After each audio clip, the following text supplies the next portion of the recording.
Selamat jumpa dengan saya Admin A di channel Darah Biru Raja-Raja. Di video kali ini akan dibahas sejarah silsilah dan pemikiran sufistik Pangeran Diponegoro bagian ke-7. Kisah sejarah ini diambil dari kitab Babat Diponegoro yang ditulis oleh Pangeran Diponegoro ketika ia ditawan oleh Belanda di Manado pada tahun 1832 sampai 1833. Pangeran Diponegoro menceritakan riwayat kehidupan para leluhurnya sejak Prabu Brawijaya hingga perlawanannya kepada Belanda.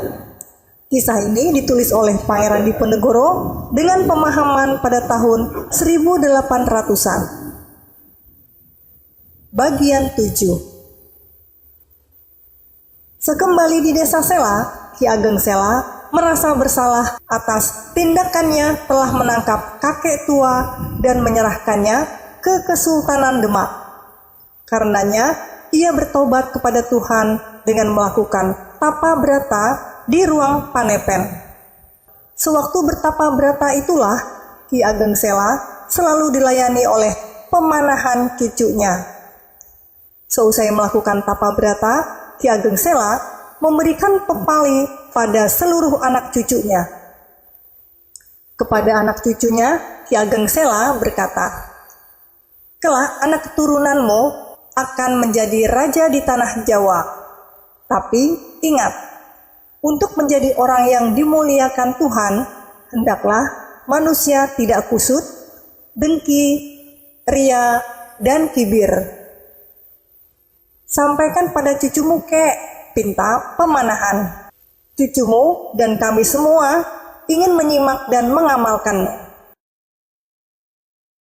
Pemanahan dan kalian semua dengarkan pepaliku." Ki Ageng Sela sejenak terdiam.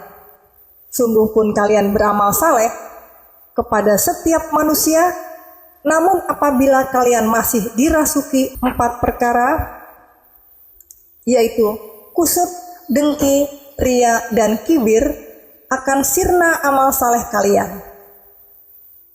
Sebab itu kalian harap berhati-hati di dalam menjalankan laku kehidupan di dunia ini. Petuah kakek akan kami laksanakan. Anak-anak dan cucu-cucuku," Ki Ageng Sela melanjutkan pepalinya, "bila kalian ingin terberkati, selamat dan sehat, jangan angkuh, jahil, serakah, sok-sokan, hati tidak jujur, sok berani, sombong, jangan berguru pada nafsu. Bila kalian melakukan itu semua, kalian akan cepat mati." Pemanahan dan seluruh anak cucu Ki Ageng Sela hanya mengangguk-anggukkan kepala saat mendengar sesepuhnya menyampaikan wejangan. Sungguh pun demikian, mereka tetap mencerna makna di balik pepali Ki Ageng Sela yang sangat dalam itu. "Jangan kalian menyombongkan wajah yang tampan atau cantik, emas dan harta benda, tetapi hendaklah kalian mengasihi dan ramah kepada sesama. Hendaklah kalian malu berbuat dosa pada Tuhan dan melakukan kesalahan, salah pada sesama. Jangan kalian menginginkan istana dan kekuasaan. Jangan berwatak seperti dukun. Jangan suka mencari kesalahan orang lain. Kenapa? Bila kalian berbuat salah, akan merasa malu sendiri." Suasana di dalam Ki Ageng Sela hening. Tak ada anak cucu Ki Ageng Sela yang tampak kian khusyuk menyimak pepali yang belum usai dibabar. Orang hidup hendaklah selalu berhati-hati, agar kalian dapat mengentarai sesuatu yang semu, mengetahui tingkat pola hatinya orang yang baik dan buruk, dan orang jujur yang bercahaya tubuhnya. Selain itu, anak cucuku, hendaklah kalian tidak memertuhankan emas, intan berlian, pakaian, ilmu, japa mantra, dan jangan menuruti sastra kalian. Itu semua mara bahaya. Sebab itu, hendaklah kalian waspada pula pada dirimu sendiri, agar hidup kalian selamat selama hidup di dunia sampai di alam kematian. Usai sudah pepali Ki Ageng Sela, seluruh anak dan cucu Ki Ageng Sela, terutama pemanahan, merasa mendapatkan terang batin. Selain pemanahan, mereka pulang ke rumah masing-masing. Sementara Ki Ageng Sela kembali memasuki ruang Panepen, kembali melaksanakan tapa brata.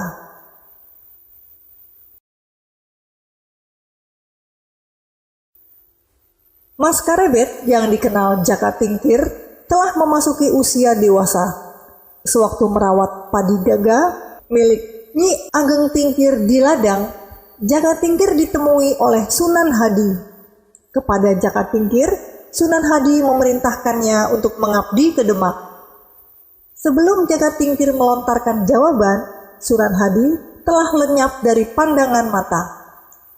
Seizin Nyi Ageng Tingkir, Jaka Tingkir pergi ke Demak melalui perantara Ki Ganjur, saudara Nyi Ageng Tingkir. Pengabdian Jaka Tingkir diterima oleh Sultan Trenggana. Sekian lama mengabdi di Demak, Jaka Tingkir dinobatkan oleh Sultan Trenggana sebagai Lurah Tamtama. Karena membunuh Dadu Ngawuk yang baru saja terpilih sebagai Tamtama di Demak, Jaka Tingkir mendapat amarah Sultan Trenggana. Jaka Tingkir diberhentikan sebagai Lurah Tamtama, diusir dari Demak. Pulanglah Jaka Tingkir ke Pengging. Sewaktu berziarah di makam Kebo Kenanga ayahnya, Jaka Tingkir mendapat petunjuk agar datang ke Banyu Biru. Oleh Ki Ageng Banyu Biru, Jaka Tingkir disarankan untuk kembali ke Demak. Maaf Ki Ageng, bagaimana Ananda berani kembali ke Demak? Ananda sudah diusir oleh Kanjeng Sultan Trenggana. Kanjeng Sultan tak akan marah padamu, bahkan kau akan dibutuhkannya, asalkan kau ikuti saranku. Tentu Ki Ageng, Jaka Tingkir tampak bersemangat saat menjawab pertanyaan Ki Ageng Banyu Biru. Apa saran Ki Ageng akan Ananda laksanakan dengan baik. Bawalah segenggam tanah liat ini pada seekor kerbau yang akan kau temui di hutan. Ki Ageng Banyu Biru memberikan segenggam tanah liat pada Jaka Tingkir.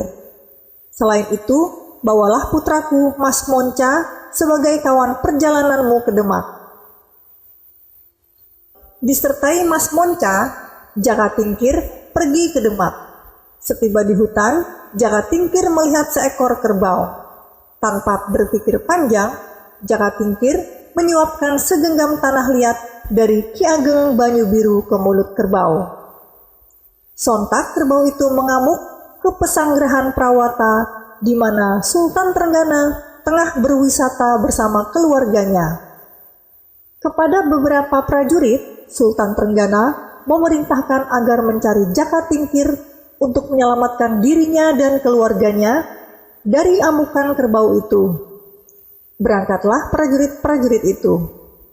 Mereka keluar masuk hutan hingga menemukan Jaka Tingkir beserta Mas Monca.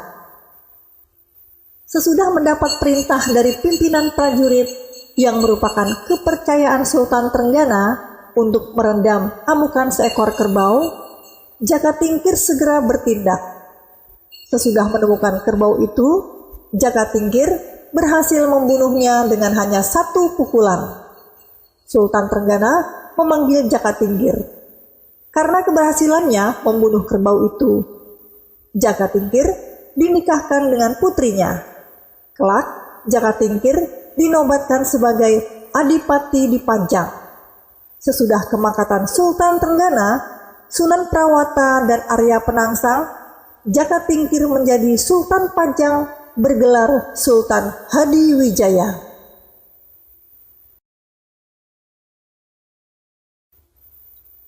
Semasa pemerintahan Sultan Trenggana di Demak Bintara, Jaka Tingkir atau Mas Karebet diangkat sebagai Adipati di Pajang bergelar Adipati Hadiwijaya. Semasa awal berkuasa di Pajang, Hadiwijaya belum memiliki seorang putra. Karenanya, Hadiwijaya memungut salah satu putra pemanahan dan Nyai Ageng Saba bernama Raden Bagus. Oleh Hadiwijaya, Raden Bagus diberi nama Sutawijaya atau putra Hadiwijaya. Karena tinggal di sebelah utara Pasar Pajang, Sutawijaya dikenal dengan Raden Ngabehi Loring Pasar. Sesudah memiliki putra angkat, Hadiwijaya berputra Pangeran Benawa.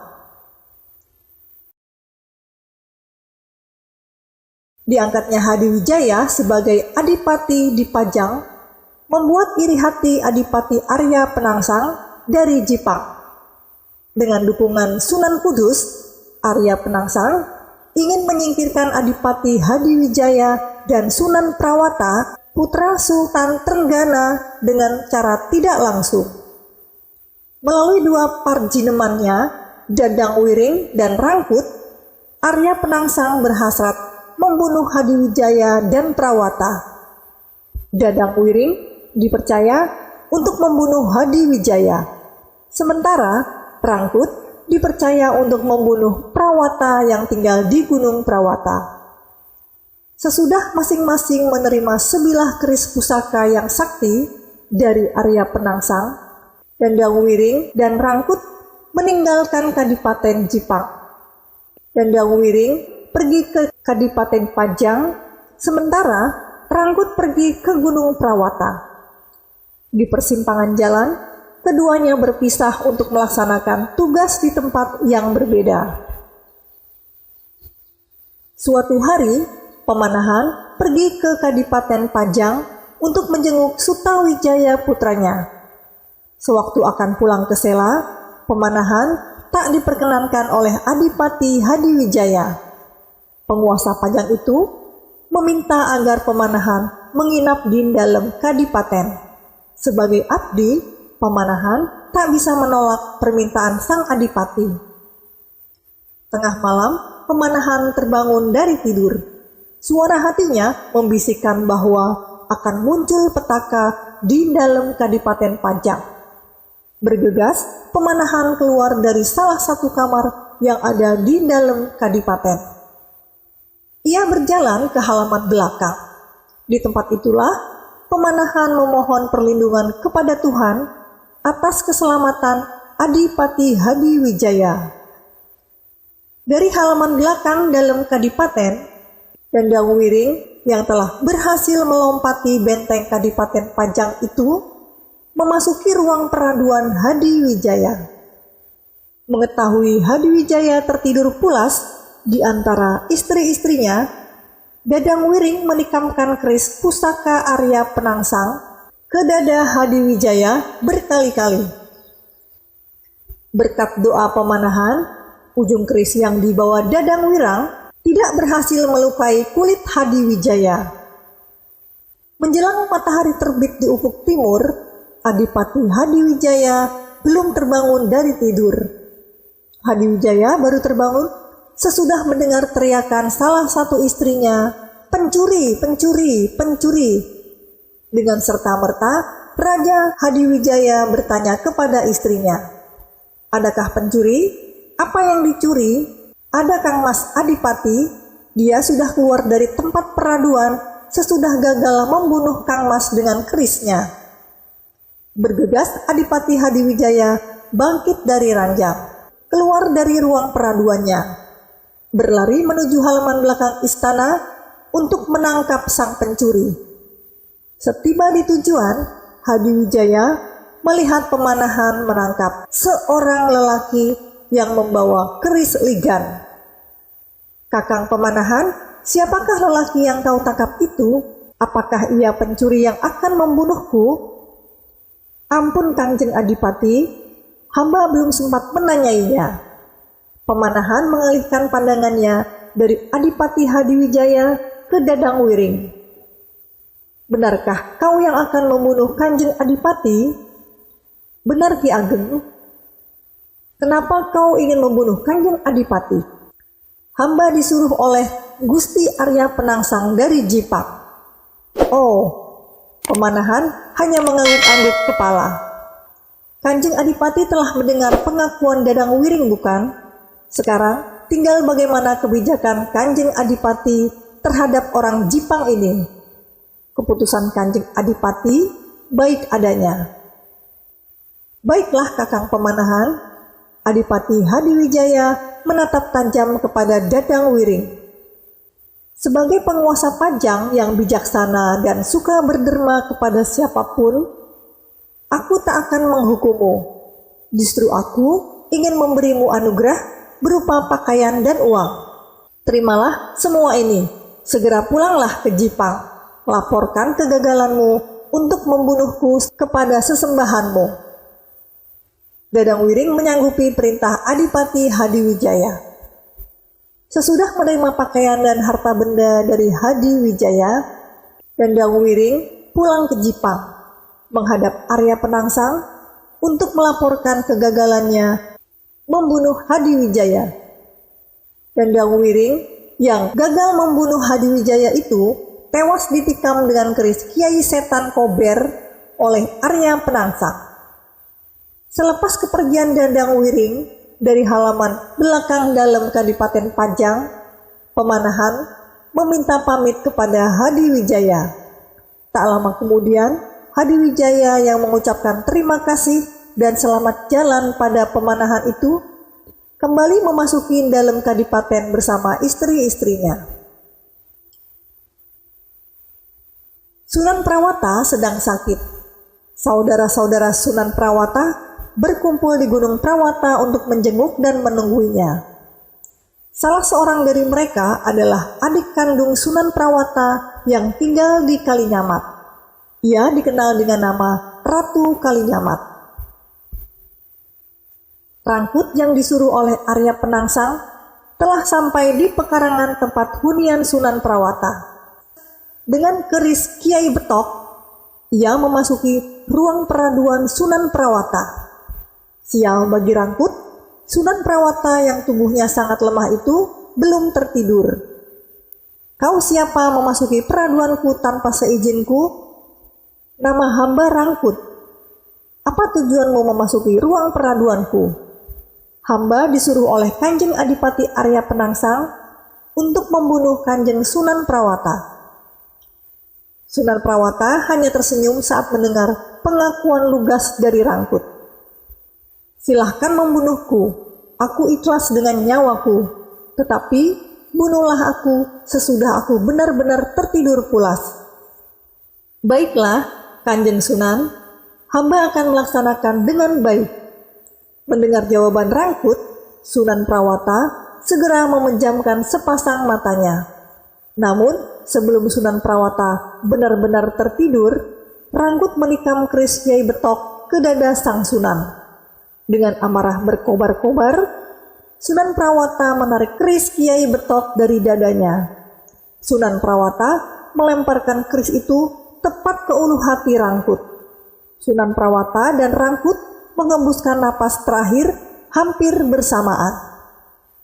Peristiwa pembunuhan Sunan Prawata di tangan Rangkut diconangi oleh Ratu Kalinyamat.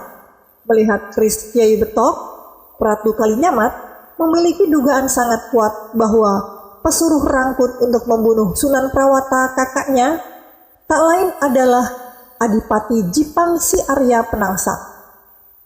Tidak terima Sunan Prawata dibunuh oleh Rangkut, utusan Arya Penangsang, Ratu Kalinyamat yang melakukan tapa asinjang rikma di Sendang itu bersumpah, "Aku tak akan mengenakan jarit sepanjang hidup bila Arya Penangsang belum tewas.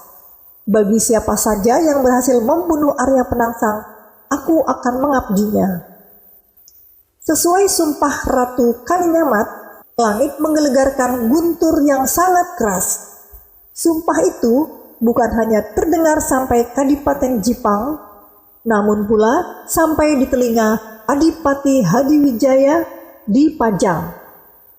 Dari peristiwa inilah kelak menimbulkan perang antara Jipang dan Pajang yang didukung penuh oleh orang-orang Sela di Sungai Bengawan Sore. sungai yang sekarang dikenal dengan nama Bengawan Solo. Demikianlah video sejarah silsilah dan pemikiran sufistik Pangeran Diponegoro bagian 7 yang dapat disampaikan. Semoga bisa menambah wawasan sejarah bagi yang menonton video ini. Sampai jumpa lagi di video berikutnya bagian 8. Terima kasih.